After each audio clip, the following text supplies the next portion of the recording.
Politica all the way. Politica all the way. Politica all the way. Hey, Luzon, Visayas, and Mindanao, and those watching all over the world at nakikinig po sa atin sa anumang medium of communication. Ito po ang Politika All the Way with Jojo A. Dito po pinag-uusapan natin ang mga issues of the day, things that are of importance to our country, to our fellow men, to our lahat po ng mga Pilipino, no? Na nakikinig sa atin. Ito po ay para sa inyo. Nagkwentuhan po tayo dito, not to resolve anything, but para lang po mapag-usapan ng mga issues in the hope that we can come to a resolve. Yan. Ito po ang maganda ngayon. Very excited ako sa ating guest ngayong araw na ito because nakikita nyo siya noon pa. I'm also a follower of his, no? Sa lahat ng mga ginagawa niya para sa atin. And now I'm very happy na part na siya of the government also. So hindi niya na pwedeng sabihin na wala kaming magagawa. Ngayon pwede na talaga siyang may magawa at may ginagawa na siya. Dito sa guest natin, bawal ang bobo. Galit siya sa bobo. At lalo na dun sa mga bobong nagfi-feeling matalino. Ayan. Without further delay, ang ating pong guest is si Presidential Advisor for Poverty Alleviation, an accomplished lawyer. There's charm in his toughness. Pakikilala ko na po sa inyo. Ang tinatawag nating Armageddon. Wala pong iba kundi si Secretary Larry Gadon. Larry! Yes, magandang araw, Jojo A. At salamat sa pag-iimbita mo sa akin dito sa iyong programa. Magandang araw sa lahat ng iyong mga taga-subaybay. The pleasure is all mine. Talagang it's always a treat. And then, pag nakikita kita kung saan-saan tayo nakikita, mga concerts, malls, restaurants, I make it a point to say hello and see how you are. First thing, doon sa mga nakikinig na nanonood sa atin, kanina before we went on air, unang ko agad sa'yo is parang you look good for your age. Nung una, akala ko we were like contemporaries na. Well, we are, no? But medyo... I'm senior than you. Oo nga eh. Yes, I know. Pero you don't look it. What do you do? Masayahin lang ako and of course, I take care of my health. I eat a lot of vegetables and fruits. And marami akong mga supplements, no? Supplements. Kaya layo ko i-advertise naman dito. Magbayad muna sila. Bayad muna sila para, tama din. Pero talaga, you look great. I'm already 67. And, yes, 67. 68. No, 67 last week. Last week lang? Just last week, yes. Okay. Well, belated happy birthday. Thank you. Actually, yun ang pinakamaganda. Ang unang sinabi mo yung masayahin. Importante yan. Masayahin ako. Especially with what's happening now. Di ba? Sa ating bansa ngayon. And talagang dapat, sabi nga nila, hindi ka na may stress eh. Kasi pagka may stress ka, wala. I don't bring it to bed eh, kung yung mga stress ko. Talaga? I don't bring it to bed. What if pag matutulog ako, matutulog ako. Matutulog ka, tulog na, wala nang Kasi yan ang pinakamagandang gamot sa lahat ng stress eh, yung tulog. Right. Nagtulog na nag-iisa. Ibig sabihin, any which way. Before we go, baka tayo ma-derail, no? There are things that I want to ask you sana dahil the issue of the day, Secretary Gadon, is yung issue ng arrest ni former President Duterte. Yes. No? So what is your take on this? Ang dami kasi nagsasabi ng mga, alam mo na, sinatawag mo ang kanya-kanyang keso hindi raw tama yun, hindi mali daw yung ganyan. Well, actually ganito yan. Yung ICC or International Criminal Court, it was founded in Europe by a lot of countries. A lot of member countries signed as member of the ICC. And then, ang talagang primary role niyan or mandate ng ICC is to investigate and prosecute any crime committed against humanity, no? And they can only take over or they can only exercise jurisdiction if the country where the crime happened has no effective judiciary system. yung case ni former President Duterte, yan ay na-file noong 2017 because they wanted to investigate the killings done since 2011 at the time that he was the mayor of Davao City. Right. And from that time on, 2011 up to 2016,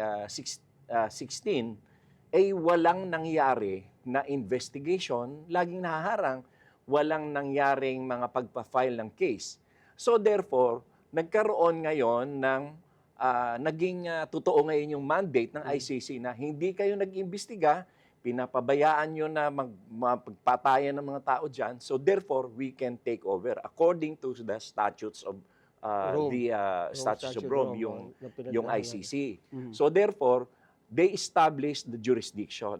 Ngayon, dito naman sa atin, we have a Republic Act, no? I forgot the number. I think it's 1154 or something.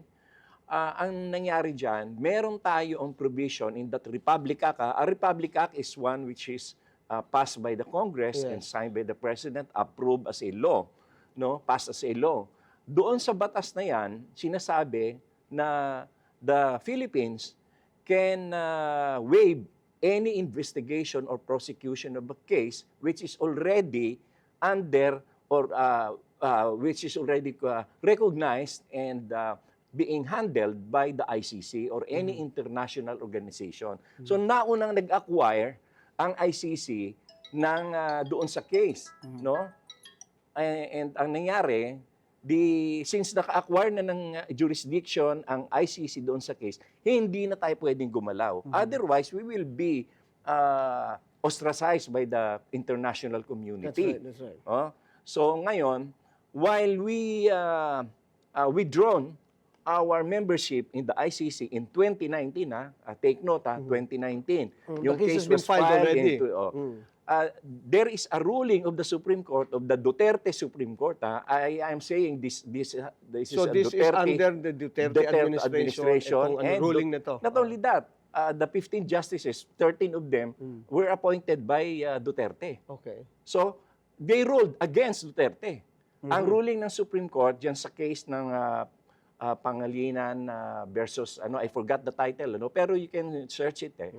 Ang ruling doon ng Supreme Court is, even if the Philippines has withdrawn its membership in the ICC, we are still under the jurisdiction of ICC, for the cases investigated prior to the withdrawal. Yun yung So iniisip ngayon, na ito. yun ang So, hindi still natin holds water. malusutan. Yes, This hindi still holds water. no less than the Supreme Court itself ruled on that matter.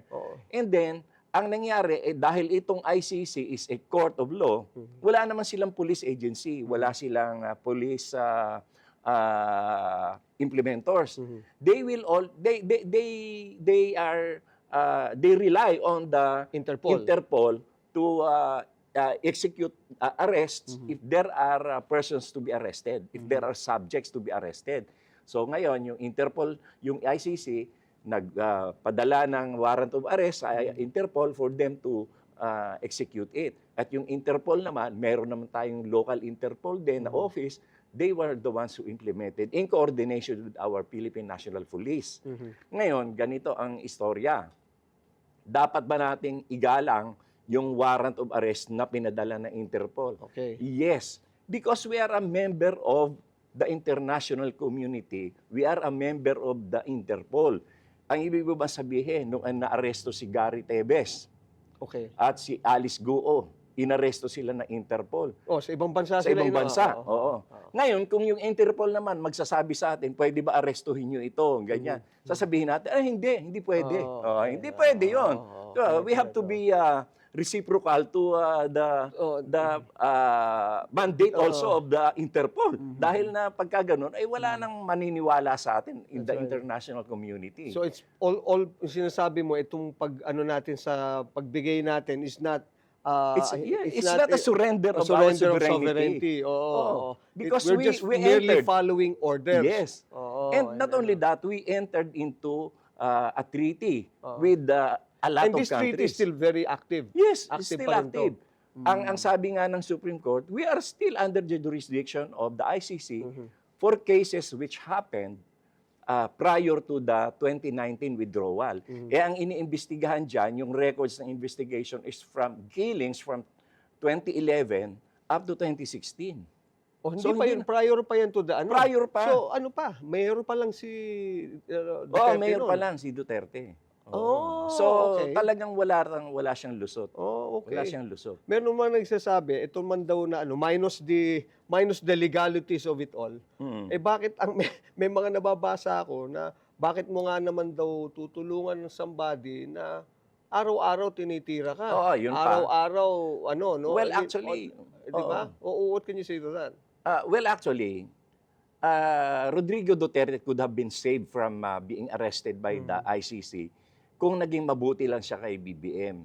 Kasi ang pwede naman gawin ng administrasyon noon, this was my suggestion kasuhan natin ng ibang kaso, Oo. ng murder din, na premeditated murder, etc., etc., yung wala ring bail. For him to be tried here Yes, in the for him to be Philippines. tried here. So that when we acquire jurisdiction over Correct. his person, then he cannot be brought out. Yes, Kasi sasabihin natin, meron siya tama pananagutan naman, there's dito an existing ano. Hindi, ikulong natin sa veterans doon sa presidential suite. Kung umaga, mag-golf siya doon, mag-swimming siya doon, o pasyal-pasyal siya doon. O kaya, magpaalam siya, magpapa-check up, dadalhin sa St. Luke's, tapos mamasyal sa mall.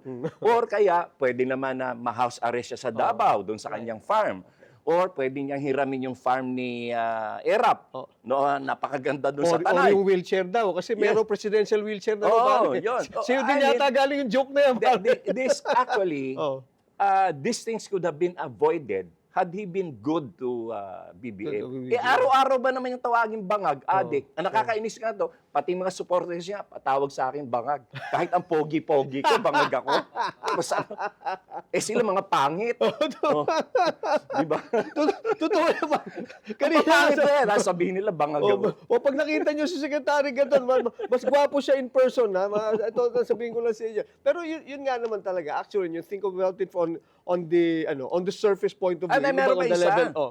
Meron pa isa. Ito naman si Bato na nagsasabi na he was betrayed by BBM. Oh, okay. Oh, tama. Hindi niya alam ang meaning ng betrayal. Okay.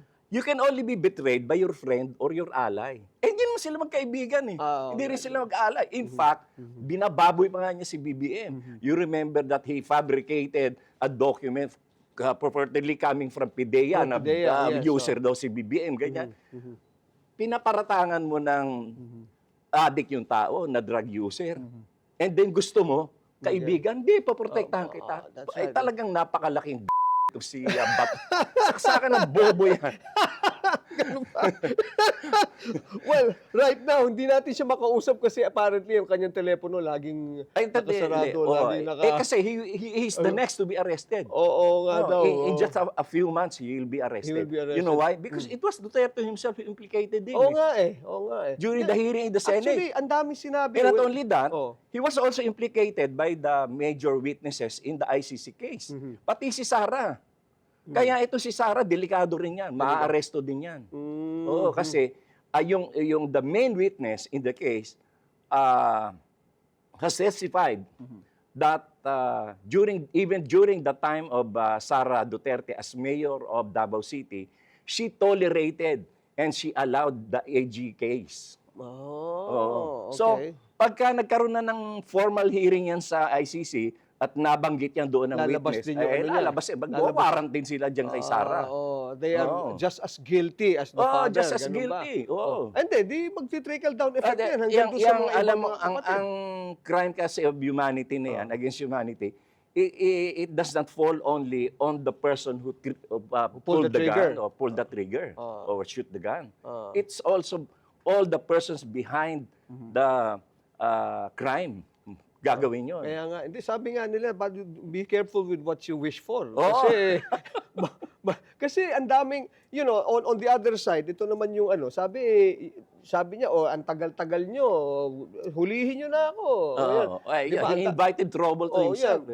Yung mga declarations niya na yan, nangyari na tuloy, di ba? And then, pagdating dito, para bang ngayon asa na yung sinasabing tapang ng... Oo nga. Lahat ng tapang nila at yabang nawala eh. Pero yung night na yon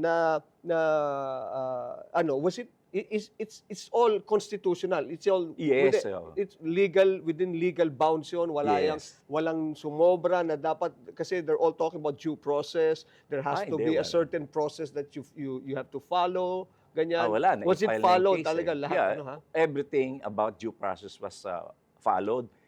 Due process was observed. And in fact, the Marcos administration has a lot of right-thinking lawyers, no? Na hindi basta lang magsasabi ng ano para iwasan. Ito talagang mga totoong mga abogado at saka mga talagang matatalino na nag-a-advise din kay BBM. One of them is JPE. Yeah, so who declared, who said who can that, question That's the right. legal minds of JPE, di ba? And then Ang ganda nga yung ito. sinabi niya, very practical eh. Sabi ni JPE, tamo na, lahat naman ng mga ito stemmed from outside forces. It's not, it was filed by the ICC, ICC. It's not, it wasn't by the government. More so lalo, hindi by BBM. Bakit yun sa kanya? Yun nga eh. Bakit sa inaano? kanya? Hindi, that's what I'm pointing out, di ba, earlier. Sinabi ko nga na 2017 pa na i-file yung case ng ICC. Sino si BBM at that time?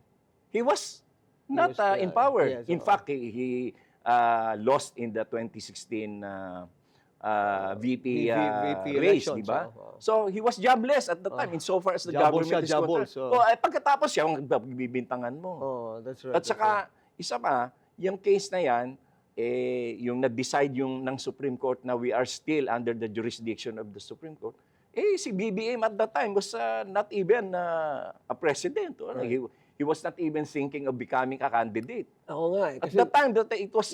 that's true. I think there was even a party na I asked him about it eh. Sabi niya, siguro the most that I will do is I'll go back to I'll run for governor. Sabi ko, why not the president? I asked presidency. Kasi get a crack at it para sabi niya, well, we'll see. God will show the sign, and I guess the signs were there that he ran, no? And successfully at that, no? So anyway, isa sa mga gusto ko sabihin pero I'd like to go back to what you said. No? Alam mo kung bakit na rin finally nag-decide si BBM na tumakang presidente? Politica all the way. Politica all the way. Politica all the way. Ganito ang nangyari dyan. Yung Malacanang, during the time of Duterte, ordered the congressman in Central Luzon, from the north to Metro Manila, to conduct an internal survey. Okay. Without using Pulse Asia or SWS, kasi mga propagandist lang naman yan, hindi naman totoong yung mga hayop na yan eh. Di ba? Ngayon ganito. Okay. In that survey, lumabas ang number 1 si BBM. When they collated the reports of the congressmen, ay ang number 1 ay si BBM. At ang number 2, si Lenny. Number 3 si Isko. Number 4 lang si Sara. Napakalayo ni Sara. That is why she decided not to run. Yun yung kahit anong pilit sa kanya, na may mga rally-rally pa. Now na yung claim to fame ng DS supposed to be kaya nanalo si BBM. Naku, ang layo naman. Mga Sara. pangapalibasa yung mga... Hindi totoo yun. Yan ang inside information, ha? Ang dami kong kaibigan congressman. At that time, I was close also to Malacanang, to some people in Malacanang. So, ang dami kong mga kaibigan So, congressman. maingay lang talaga sila? Maingay lang. Maingay lang naman sila. Facebook lang eh.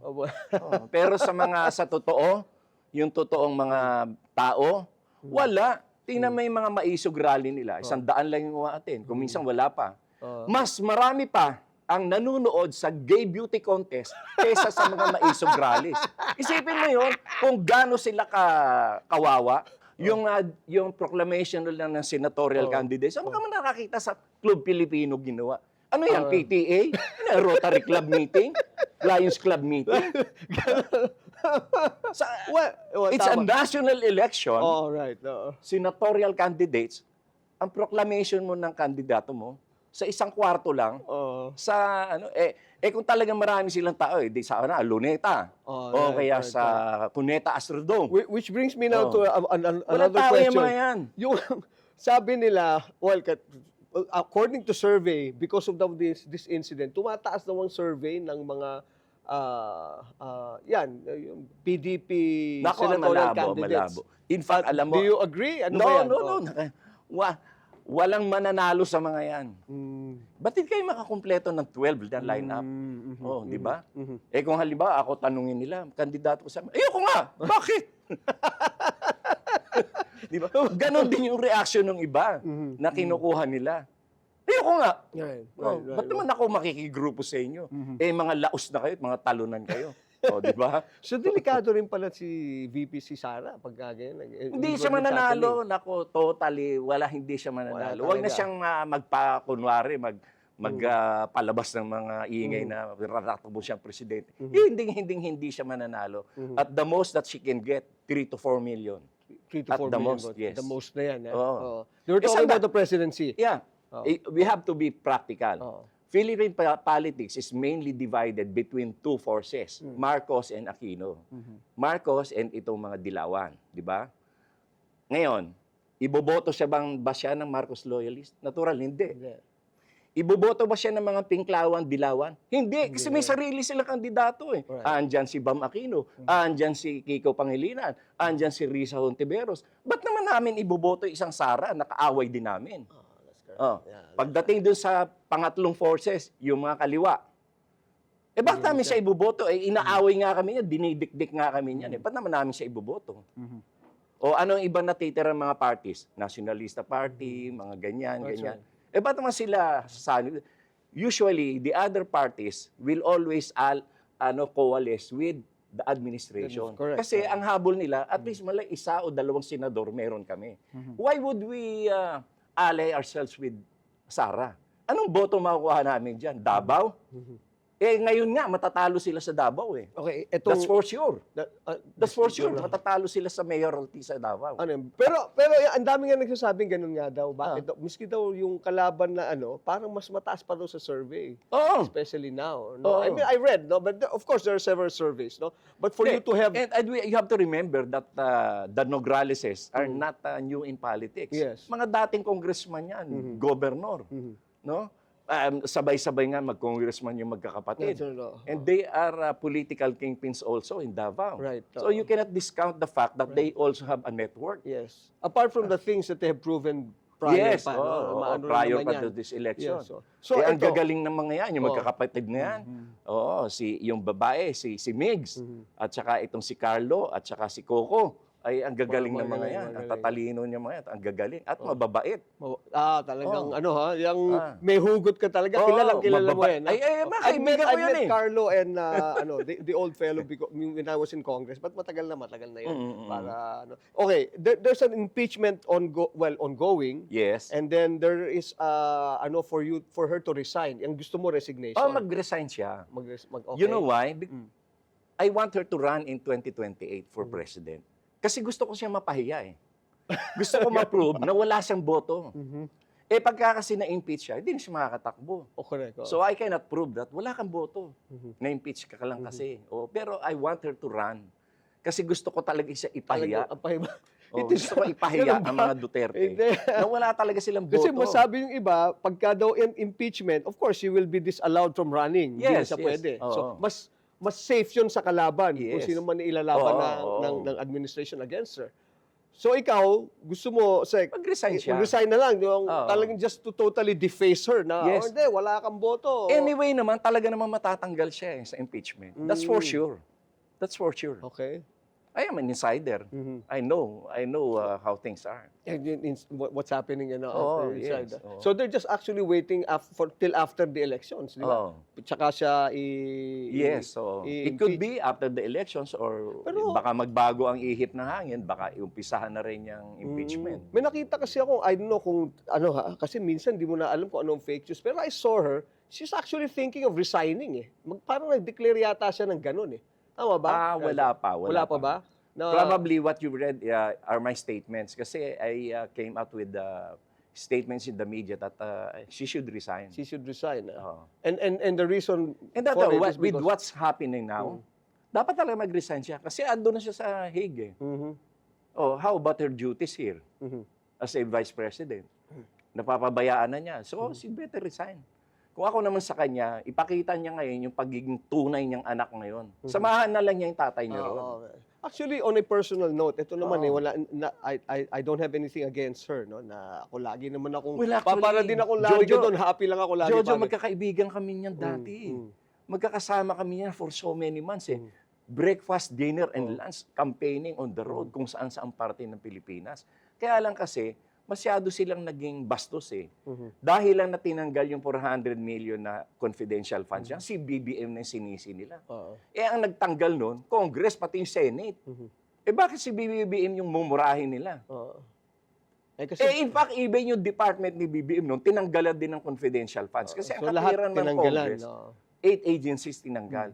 Ang katwiran naman ng kasi ng Congress noon, eh wala naman kayong police work, wala kayong police network, Right. wala kayong intelligence network. Why would you ask for intelligence funds? And not only that, she was asking for 625 million for intelligence funds. So sobrang nagtaka ngayon ng Congress, why would you need that much? Eh, Vice President ka, wala kang network sa buong Pilipinas. Meron ka ba mga spy network? Meron kang ganyan? Wala naman eh. Hindi, marami daw mga sino ba, the Piatos family, Oo, yun, ano oo. daw yung mga ganyan. And then it turned out Ano lang. na puro peke man pala yung mga pangalan na pinagbibigyan niya ng pangalan. Ang totoo niyan, she was maintaining itong VP satellite offices where she gives ayuda, money, in the guise of ayuda, pero actually, early campaigning yun. Meron daw lumabas yan sa na kinikwento sa akin yung mga insider din natin nakausap. Eh talagang they were short of saying parang railroading and hastening to appoint yung for her to become president. Kaya nga pati mga maneuvering sa ilalim, pati yung sa speaker of the kay Speaker Martin Romualdez, ganyan, that he got wind of it na hindi nyo pwedeng gawin yan, hindi nyo pwedeng tanggalin si presidente. Is that true? Is that can you validate that? There were talks. Actually, those loose talks resulted to the ousting of former President Gloria Macapagal-Arroyo, who is also my good friend and my client before. Doon nangyari yan eh. Kaya I'm also saddened by what happened. Kaya lang, that's politics eh. Oo nga eh. May kanya-kanya silang mga agenda, may kanya-kanya silang mga interest. You know, it's always been a ponderable for me kung bakit at one point you're given, all of this na kaibigan natin, kakilala natin, pag wala pa sila in power, they have this parang genuine love for country, and yet, given the chance, with monies that you will not use, your personal, you have itong tawag dito, kaban ng bayan na pwede mong gamitin talaga para sa bayan, parang hindi nila deliver. Bakit ganun? Ito na lang kagaya na lang ni Sarah. How can she spend 125 million in 11 days? Oo nga, Kahit nga yung PNP, nagsasabi, even as PNP has a nationwide network of informants. We cannot do that. Despite our network, 125 million in 11 days. 11 How can you do that? Right. Office of the Vice President, ilan-ilan lang kayong tao doon sa opisina niyo. Right. Kaya nga iniisip ko. Wala pa nga kayong 50 doon eh. Parang 10 million a day yun eh. Thereabouts, di ba? Hindi lang. Tama. Thereabouts, 11, 12 million a day. Kaya medyo hanggang ngayon hindi ko pa hindi ko rin maisip. Hindi ko rin maano eh. Pero proven 'yan eh, di ba? Di ba proven 'yan eh. That alone is something na dapat ko mapaisip paano mo gagastusin ng 125 million. And then doon naman sa previous intelligence fund niya, meron doon nga yung Mary Grace Piatos, 25 million, yung letter B, ang apelyido. Hindi ko na kinabisado yan eh, kasi naiinis lang ako. May mga uwishi pa eh. Oo. Naalala ko tuloy 5 million. yung high school tayo. Ano yan? Sulat mo na lang, pare. Hindi naman chechikin yan eh. Sige. Kaya lang na-check. No? But somebody from the intelligence community was telling me naman na dapat, when you put something there, it has to be also to a degree, some degree of anonymity. Kasi daw, pag chinek, baka naman maano yung tao na yon. So, yun ang contention nila na pwedeng Piatos na lang instead of Santiago, kunwari. Ganon, di ba? Is that Pero there is a COA rule. Pagdating sa COA, you have to disclose. Pagdating sa actual Pagdating sa COA, you have COA, to disclose kung sino. yes, oo. So, Yung sinabit nila sa COA, yun na mismo. fabricated. Fabricate. Oh, Kung ay ano di yung siyempre, pinabricate huli nila, sila. ganun din. Oo. And then, so nung Okay. pinapaproduce, sino itong ano na to? I-produce niyo yung tao. Oo. Wala. Wala. Politica all the way. Politica all the way. Politica all the way. Isa rin sa mga pinag-uusapan ngayon, yung mga AIX, yung Oo. tupad, ganyan. Oo. My first, yan ba yung dumadaan sa office mo? Hindi. Hindi. Hindi, iba yan, Hindi. no? Kasi So, ang office ko, Initiative ng I legislature. am a presidential advisor. Hmm. I advise the president on what to do with how to alleviate the poverty.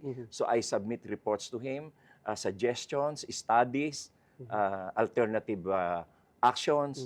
Yun yung role ko. I don't implement. Wala kang Because the implementation. implementers are DSWD, DOH, DA, and some other agencies also like the DILG. Yes.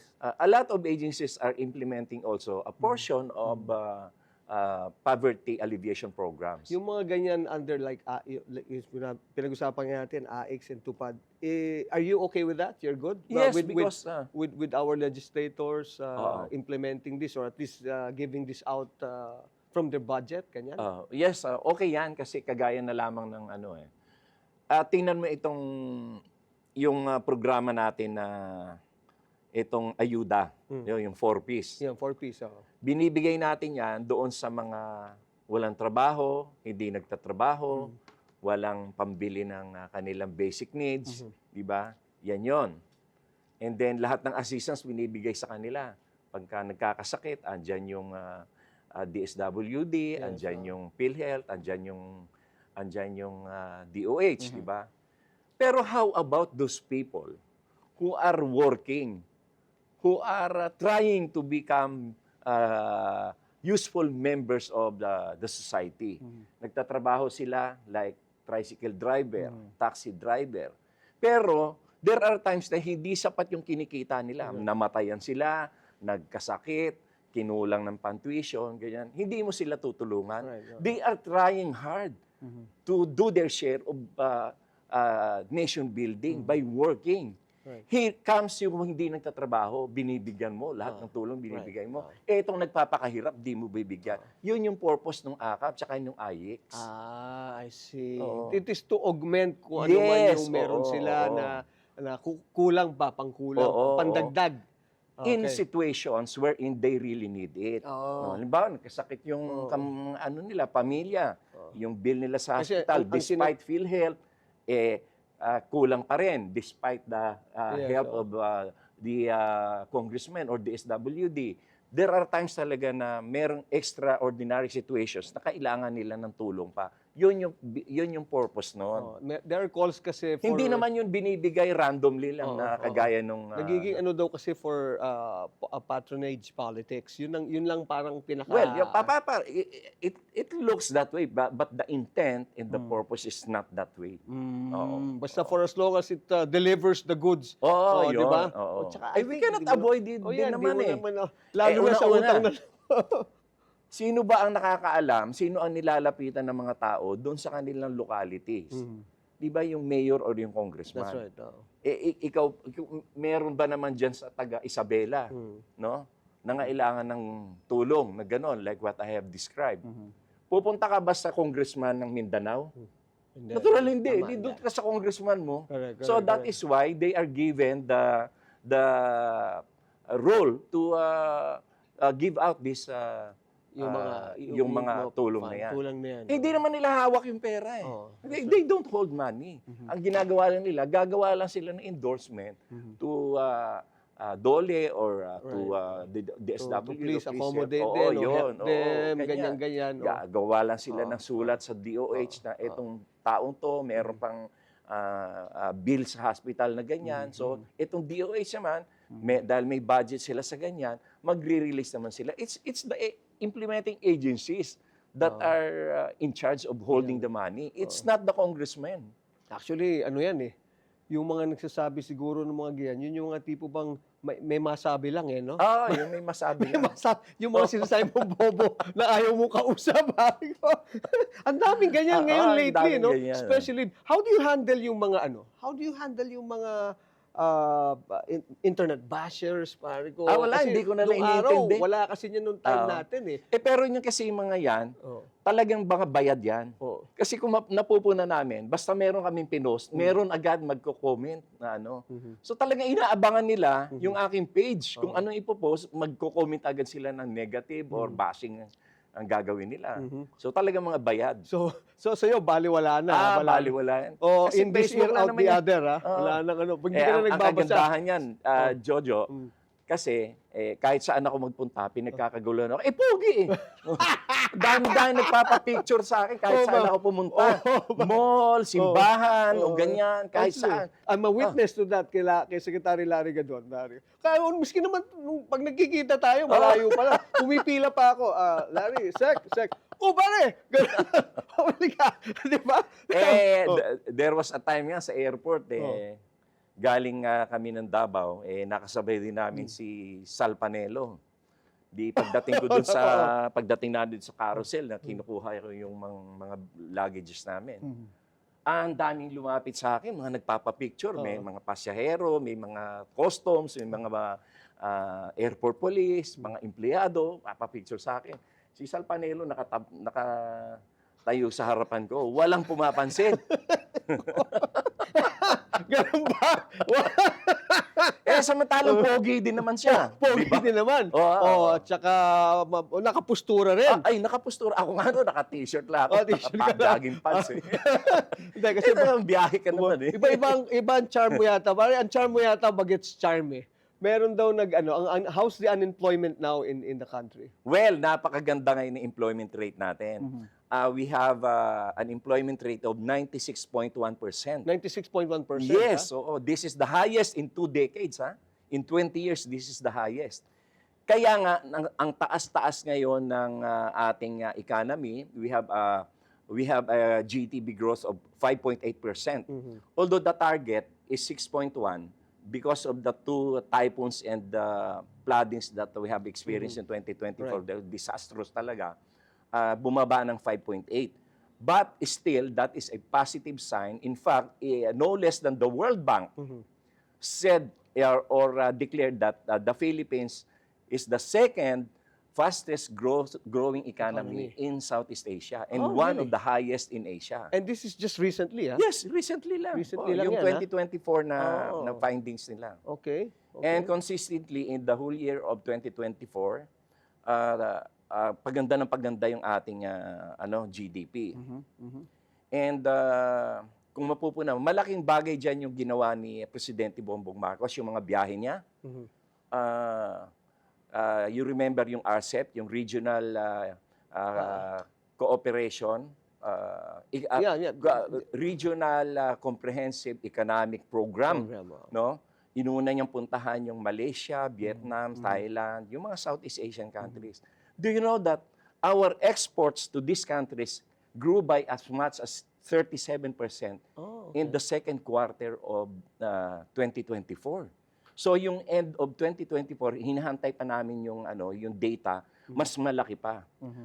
Ang inuna kasi ni Presidente Bongbong Marcos, mas madaling magbenta sa kapitbahay kaysa magpunta ka ng malayo. So inuna niya itong mga natin. So because of that growth in our exports, tumaas din ang ating employment rate at muling nabuhay ang industriya. Ang ating industrial sector grew by as much as 17% during that year of 2024. Okay. And it is continuously growing. Kaya nga yung ating mga economic zones nabubuhay ngayon kasi ang daming investors na dumadating.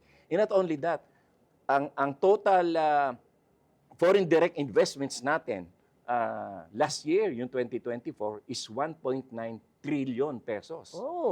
Ang naging Kaya nga tumaas yung ating ranking natin tumaas. Kaya ngayon, ang daming Pilipino may trabaho. Kaya nga, hindi sila nagrarally. Bakit nagrarally? May trabaho kami. Even yung mga leftists, hindi nagrarally. But you know what? Isa lang nakita kong malaking rally. The other night, they were demanding for the immediate execution of Duterte. Yun yung mga placard nila. Justice for the EJK. Bitayin si Duterte. Yun yung doon sa welcome Ganun. rotonda, nakita ko, nagulat ako. Marami, ha? Oo, Yun ang marami, ha? Yun ang marami. Talaga. Hindi yung ano. And ito rin naman yung iba, yung sinasabi nila, bakit yung bigas hindi pa rin 20 pesos? Kasi ang cheapest naman, rice natin ngayon is 42. Binabalik ko yung tanong sa kanila. Kanino nag-umpisa ang 56 pesos per kilo? Di ba nung time ni Duterte?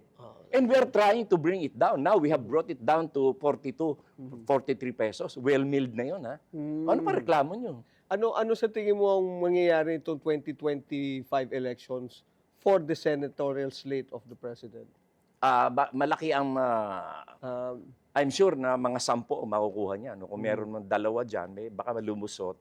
Kasi we cannot discount the fact that itong mga yellows, meron silang mga solid na boto Yes, na at least meron 15 million eh.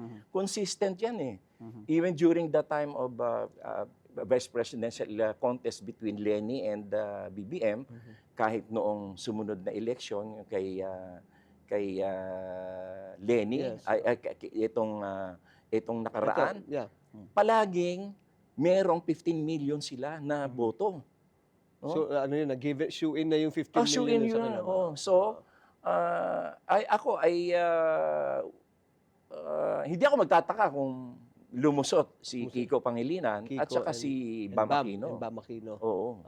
How about Bongo and Hindi Bato? ko masabi with all these happenings sa Si Bato, I don't think he will win. Politica all the way. Politica all the way. Politica all the way. Why didn't you run this I want to help BBM. Gumaganda ang takbo ng ating bansa, gumaganda ang takbo ng ekonomiya, gumaganda ang takbo ng lahat ng pamamahala ng gobyerno. I want to help him. Tsaka I alam can mo, help ito na- naman without being a senator. That's true. I think the president especially now needs people like you beside him. Oo. Kasi 'di ba he's known to be really like as meek as a lamb na ano lang. That's Pero what they thought. Exactly, I was going to go there. Nakakala ganun-ganun lang yung pa. Pas biglang tinuluyan ngayon si Si Digong. Oo, nagtigong. Nasabi naman nila, wala naman. Sabi nga ni presidente, Wala siyang magagawa Wala eh, akong magagawa. My hands are tied. And then some people are saying na, yun na nga, dapat lang kasi everyday. Kumbaga, magkaaway tayo, magkapit-bahay tayo, tinitira mo ko araw-araw. Like what I'm Bakit? saying, we could have done something to prevent this. Meron akong technique dyan which I proposed. Yun nga, kasuhan namin siya. Tapos, i-detain namin siya sa golf course. Oo. But is it, Pero, right now, hindi. is it irreparable na? Wala na. Wala na talaga, ha? Wala na. I think wala na. Duterte will be sentenced in The Hague. Okay, meron mga IQ dito. This is what we call the internet questions, no? Pero, iaanohin pa ba natin to? Medyo yung iba, mga trolls eh. Pero sanay ka na naman sa trolls. Ikaw na ang bumasa to. From Jeffrey Almazer. Ayan. Tignan mo yan. Medyo, I would like to ask him kung saan siya kumukuha ng kapal ng mukha. Ang pogi-pogi ko. Anong kapal ng mukha pinagsasabi mong hayop ka? Okay. Yan. Ano pa? Ito isa. Sayang pera na taong bayan na pasahod sa'yo, wala kang kwenta. O, paano mo nalaman? Alam mo ba na abunado pa ako sa sweldo ko? Angelina Ibarra from Janila. Bigla labas sigla sa... Anong biglang labas? I have been in the media for almost every day for so many years. That's right. And I know, I'm privy to that. I see you also. And you're doing a good job. And not only that, I have a TV show. Right, I have a radio program, radio TV program. From Papa Gadon, bumaba na ba ang self-rated poverty? Self-rated poverty ngayon 2025? Oo. Self-rated poverty. Alam mo yung self-rated poverty, hindi pwedeng maging totoo. Huwag kayong mag-rely dyan. Siyempre, pag tinanong mo yung tao, mahirap ka ba? Hindi ako naka-iPhone 16, di mahirap ako. Okay. Once a day lang ako mag-Starbucks ng 180 pesos. Mahirap ako. That's Yung iba, 3 times a day. Yung iba, every weekend, nasa bar. Ako, once a year lang. Mahirap ako. That's how they interpret yung self-rated self-rated poverty. poverty. Isipin mo, Yung 1 kilo bigas na 42 pesos, kinakain ng 5 miyembro ng pamilya sa buong araw, 42 pesos, namamahalan sila. Pero yung Starbucks na 250 pesos, hindi sila namamahalan. No? Bakit What ganun? kind of thinking is Actually, that? ang daming mali, I think, sa mindset talaga ng mga Oo, Pilipino. oo, Eh. oo. In the same way that discipline, ito, I've always been saying this, miski nung time ni Apo, tama yung sa ikauunlad ng bayan, disiplina ang kailangan. That's what we lack Yun sa nga, Pilipinas eh. Masyado, especially Sayang now, talaga yung ano. parang tumaas ang sense of entitlement ng mga Pilipino, Oo, no? oo, oo. Parang masyado na silang ngayon. Wala nang tama ang ginawa ang gobyerno kahit sinong umupo eh. Oo. 'Di ba? Tapos Lagi na makikita lang, mo- basta na lang makakriticize sila. Right. Oo. And Hindi ba nila alam napakahirap ng magpatakbo ng gobyerno? Right. Oo. Nakikita ko rin kay BBM na it's a legacy administration na that he wants to Oo. to have. Yung talagang merong nangyari at merong pinangahawakan. Not just the name to name redemption, no? Oo. Pero in doing Hindi, that, gusto talaga niyang ma-improve ang dapat buhay lang natin. Pero talagang dapat, I think, Ang ganda yung- ngayon Jojo, yung ating employment rate, yung ating economy, our internal growth.